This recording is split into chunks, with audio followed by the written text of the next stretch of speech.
welcome back to the Anchor Media channel. We are the #1 company for monetizing podcasts. My name is Tatum Tamia Ayomike. I am the CEO and executive producer here at Anchor Media. Make sure that you like, subscribe, hit that notification bell so that you don't miss when we post another video. In this video, we're going to be talking about the 5 things that hold people back from starting a podcast. So, #1, the idea. And honestly, it's not even just coming up with a podcast idea, but I believe what really holds people back is coming up with a marketable idea. And that's very important when we're talking about building a profitable podcast, is you want to not just create a show, but create a show that's going to stand out in your space. So if you have a podcast idea and you're trying to figure out how to make it marketable, the best way to do that is to take a look at the category that your show is going to be on. Take a look at and just do a quick Google search for a podcast about, insert your subject matter, so that you can search and listen and see what else is out there and find the gap. Once you find the gap, the thing that's going to set your show apart, then tailor your idea to fit that mold so that way it stands out. So for example, if you have a podcast that's about marketing, and all of the podcasts that is out right now is about ads or paid marketing or things of that nature, it may be a good opportunity for you to create a show that's from the creative standpoint. So somebody that's on a budget that wants to market their brand or market their business, somebody who doesn't have the money to throw at Instagram and Facebook and all of these other paid avenues. So now you're still talking about marketing, but you're talking about it in a way that stands out and that fills a gap that the other content has left.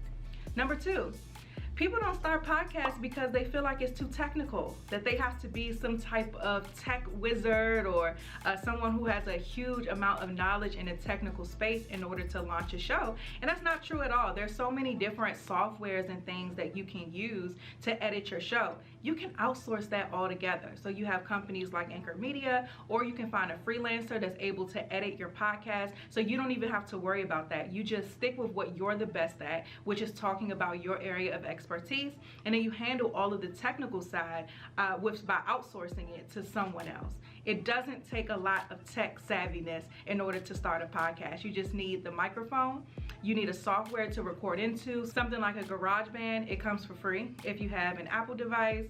Audacity, Adobe, Audition, these are just different softwares that you can use, but it's really not hard at all. And again, if you don't want to deal with it at all, just outsource it. You can find freelancers that are very affordable online via Upwork or Fiverr or something like that that will edit your show for you. Another thing that keeps people from starting a podcast is money. People think that it's expensive to start a show, and it's not expensive at all. And what's so amazing about podcasting is that it's strictly audio.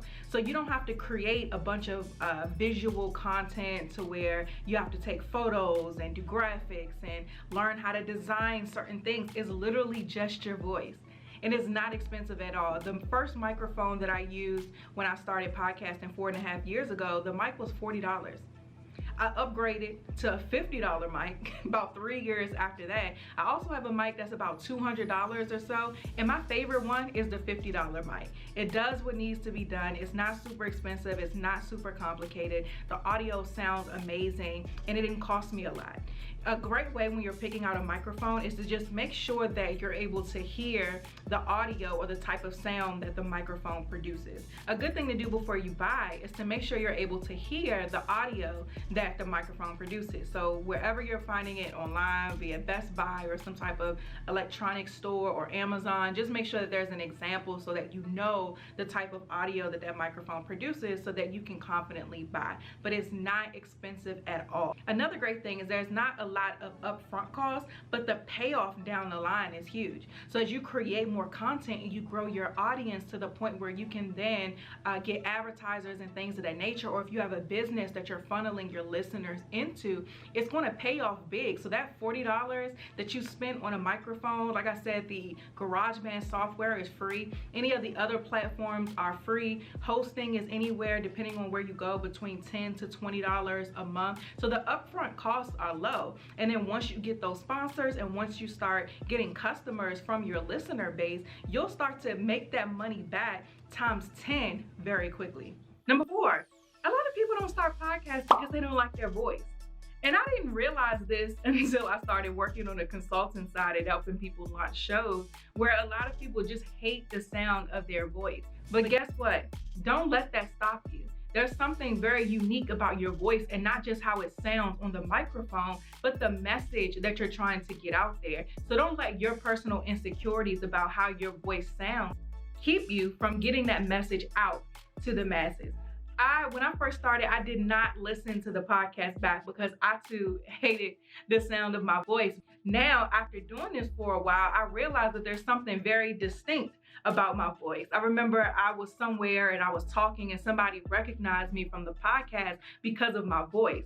And so what was something that I was insecure about was actually something that was unique, that allowed me to stand out when it came to the type of content that my listeners were consuming. And so again, it doesn't matter how you think your voice sounds, right? Get used to it. It's yours. You talk all day anywhere else. So don't allow that to keep you from getting your message out to the masses, because people need to hear you no matter what you sound like. I will say though, when it comes to your voice, because this is a podcasting platform and it's completely audio, just make sure that you are speaking clearly. So a lot of people, you may have a heavy accent or use a certain dialect. Understand that the audience that your show goes to, they may not understand the slang that you're using. They may not understand the dialect or the jargon that you're using. So make sure that you're speaking in a clear and concise way so that your audience will be able to understand you. So if you are someone, again, who has an accent or something of that nature, just make sure when you are on your platform that you're speaking as clearly as possible, because there's no visuals or subtitles or anything like that that people will be able to turn to. They can only hear. And the last thing is that people don't start shows because they don't know where to start. And that's what I love about what we do here at Anchor Media, is we take the guesswork out of starting a podcast, and we take the guesswork out of starting a podcast that makes money. So make sure that you guys sign up for our Find Your Voice Academy open house. This is the platform and the avenue that we work with new and aspiring podcasters.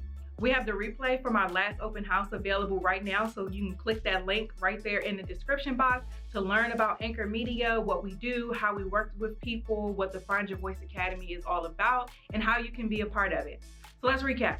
The 5 things that hold people back from starting a podcast. Number 1, the idea, and more importantly, how to make your idea marketable. Number 2, it's too technical. It's not technical at all, you guys. It's a lot easier than you think. Number 3, no money. People think that it's expensive to start a show, and that's not true at all. Number 4, a lot of people hate the sound of their voice, but I want you to get past that because the world needs to hear what you have to say. And then lastly, people don't know where to start, and that's where Anchor Media comes in. So don't forget to like, subscribe, hit that notification bell so that you get notified when we have a new video, and don't forget to click the link in the description so that you can learn more about Anchor Media from our open house replay and sign up for our next retreat. I hope to see you there.